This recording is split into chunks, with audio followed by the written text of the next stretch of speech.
punya utang banyak, saya akhirnya membuat mie ayam, belajar sama orang Wonogiri di depan rumah, satu cabang, terus di taman di Ciluwer, terus di depan kampus Pakuan, terus di Pondok Aren.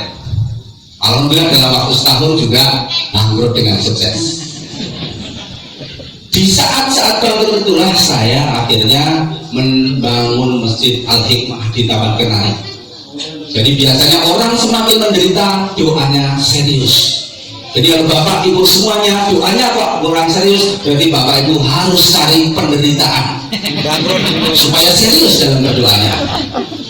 Nah akhirnya membangun masjid selesai dan dipakai Jumatan, sekarang sudah 2 lantai juga masjidnya Al-Hikmah. Akhirnya setelah bangkrut dari mie ayam, bikin ayam Pakuan di depan kampus Pakuan. Saya pengen memiliki cerita, memiliki bisnis restoran di seluruh Indonesia, ayam goreng. Dari 1 cabang, 2 cabang, alhamdulillah sampai 20 cabang. Nanti buka saja di YouTube, iklan ayam Pakuan pasang di SCTV sama Trans 7, habis 2,3 miliar waktu itu. Dan setelah pasang iklan nggak nyampe 4 bulan, alhamdulillah tutup dengan sukses.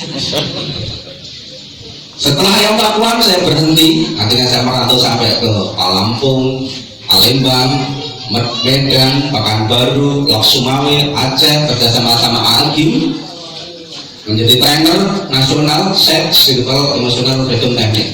Setahun nggak berhasil. Pulang ditelepon sama Pak Dodok Sartono, Pak Kus gimana kabarnya? Saya bilang alhamdulillah sehat luar biasa walaupun nggak punya pekerjaan. Jadi bapak ibu dalam kondisi apapun yang penting sehat ucapkan alhamdulillah. Namanya jurnal syukur. 2010 bulan Oktober saya akhirnya ke Seragen, istri masih di Bogor. Akhirnya saya dirikan ayam geprek sambal orek. Nah dari situ cari ayam sendiri, cuci sendiri, bumbuin sendiri. Akhirnya tumbuh dan saat ini ada sekitar 43 cabang, kurang lebih hampir 500 karyawan. Dan salah satu yang membuat saya yakin dari dulu yang tidak pernah saya lakukan adalah sedekah. Setiap hari Jumat undang anak yatim piatu berdoa di restoran, dan setiap 1 ekor saya sedekahin 1.000 rupiah per ekor. Akhirnya tumbuh di tahun 2016, dari 2010 sampai 2016 berarti 6 tahun. Ditelepon sama Bupati Seragen, gimana Bos Ngaji kalau diangkat jadi takmir Masjid Raya Al-Falah? Saya senang kalau jadi takmir, kalau jadi hobi saya, tapi syaratnya satu, seluruh pengurusnya harus muda, umurnya di bawah 40 tahun. Kalau takmir umurnya lebih dari itu, jangan harap masjid bisa maju. Orang tua itu ngurus dirinya sudah susah, ngapain ngurus masjid? Orang tua itu dukung, nyengkuyung, doakan, meridhoi. Kalau orang tua masih ngurus masjid, bakalan masjidnya nggak akan maju. Pengalaman ini, saya misi di Sidoarjo, saya bilang kayak gitu, akhirnya yang tua-tua menyerahkan, kami serahkan takmir masjid kepada yang muda-muda. Silakan datang ke Karnosuro, diserahkan juga anak muda. Masya Allah, saya dilantik jadi takmir menjelang puasa, dan yang saya lakukan adalah pertama kali adalah buka puasa gratis untuk 500 jamaah setiap sore yang tadinya nggak kegiatan sama sekali. Alhamdulillah setiap sore masjidnya penuh orang buka puasa. Dan yang pertama kali saya lakukan adalah sound sistemnya saya turunkan semua salon-salonnya. Nah, ini sudah bagus, sudah bisa diturunkan. Dan saya sosialisasinya, aku kalau datang ke Al-Falah ada 11 speaker apa itu mic ampli, ada equalizer, jadi suaranya ces itu seperti Arab Saudi. Kalau di sini sound system yang bagus kalau nggak salah di Masjid Aisyah ya, pakai Bose. Ratusan juta Pak. Ratusan juta. Ya tempat karaoke aja ratusan juta, untuk masjid masa nggak ratusan juta? Harus lebih serius untuk tempat ibadah. Dan hal yang kedua saya lakukan adalah subuh berjamaah berhadiah umroh. Tadinya Masjid Al-Falah itu hanya 3 orang walaupun masjid raya sholat subuhnya. Dan ketika saya merancang sholat subuh berjamaah yang datang 2.800 jamaah. Akhirnya penuh sebelum subuh setengah jam itu sudah antri mencari tempat dan akhirnya masjidnya nggak kuat. Padahal Rasulullah bersabda, barang siapa sholat 2 rakaat sebelum subuh maka pahalanya adalah lebih baik daripada dunia seisinya. Tapi kebanyakan nggak ada yang berangkat. Tapi ketika dikasih hadiah umroh semua berbondong-bondong. Akhirnya saya ulang lagi, setiap subuh saya adakan hadiah kulkas, kompor gas, kipas angin, terus saya lakukan gitu. Yang baru saya jamaah. Alhamdulillah lama-lama sekarang subuhnya banyak. Terus saya lakukan akhirnya sholat tarawih berhadiah umroh. Masjid yang lain kosong pindah ke Masjid Al-Falah semua.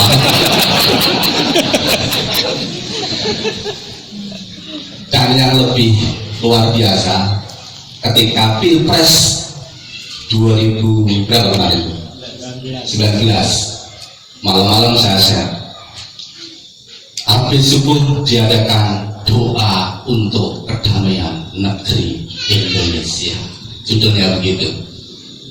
Tiba-tiba pagi hari seluruh mobil kepolisian sekampung Eksagen mengepung Masjid Raya Al-Falah. Dikira saya akan menggerakkan memilih salah satu calon presiden.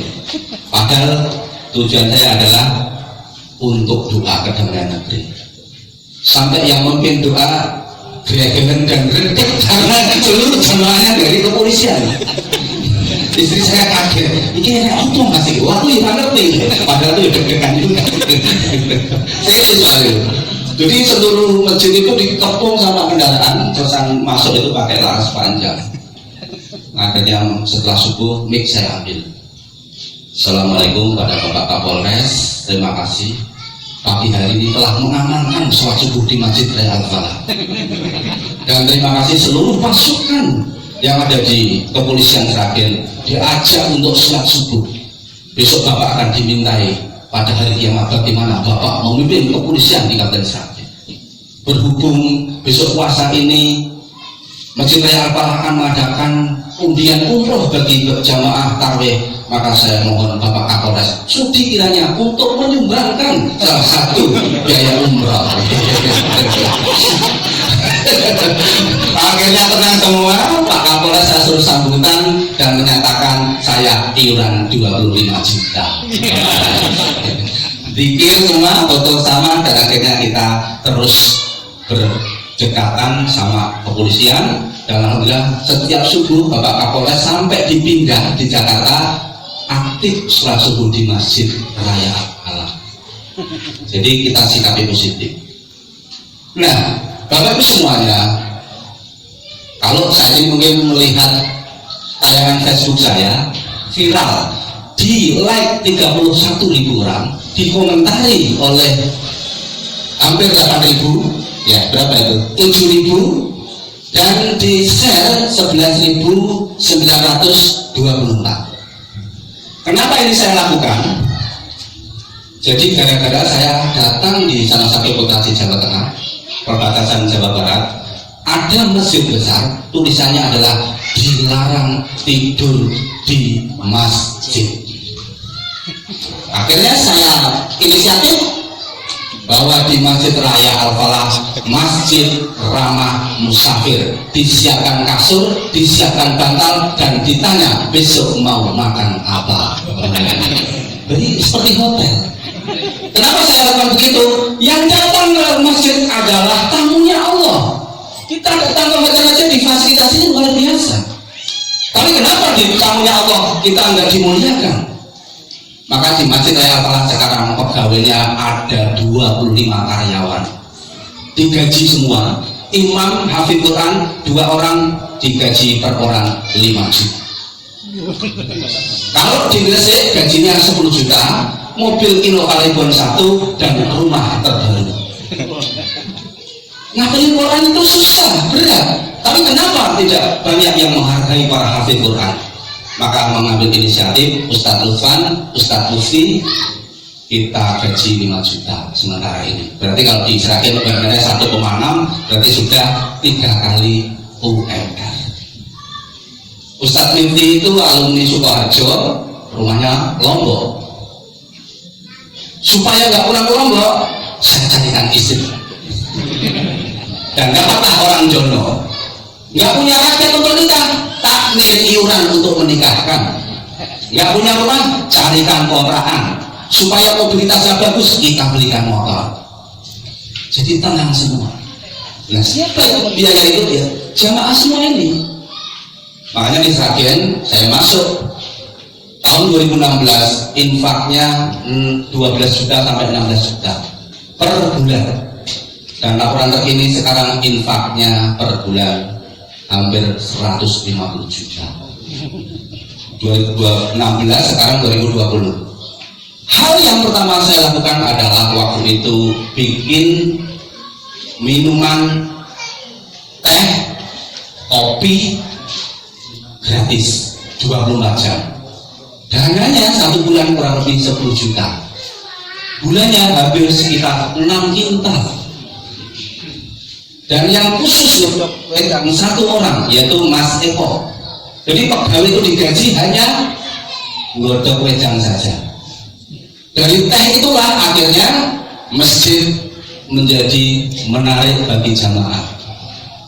Dan yang kedua saya lakukan adalah masjid buka 27 jam. Iya Pak. Dibuka terus tanpa tutup. WC-nya nyala terus. Pintu nggak pernah ditutup.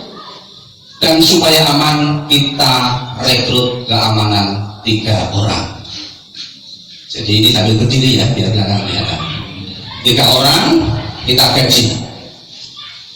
Awalnya sebelum saya datang, parkir itu bayar, dikasih kupon. Saat ini kalau dengan datang Alpala, tidak ada parkir, parkirnya gratis, tapi ada kotak infak besar pakai box itu, infak parkir. Dan alhamdulillah sekarang parkirnya kurang lebih sebulan minimal 12 juta, kadang 25 juta dari parkir saja. Nah, kenapa saya buka 24 jam? Ada minimarket yang buka 24 jam. Cari duit aja serius, ngurusi masjid enggak? Serius. Ngurusi masjid harus lebih serius. Minimarket aja lampunya terang beneran, masa masjid mendelik-mendelik lampunya gitu. Dan akhirnya wattnya dari 7.000 watt sekarang saya naikkan 75.000 watt supaya terang semuanya. Dan kalau dengan tidak sana, di depan itu banyak meja dan kursi, karena setiap saat sekarang kalau dengan tidak sana, kecuali hari Senin dan Kamis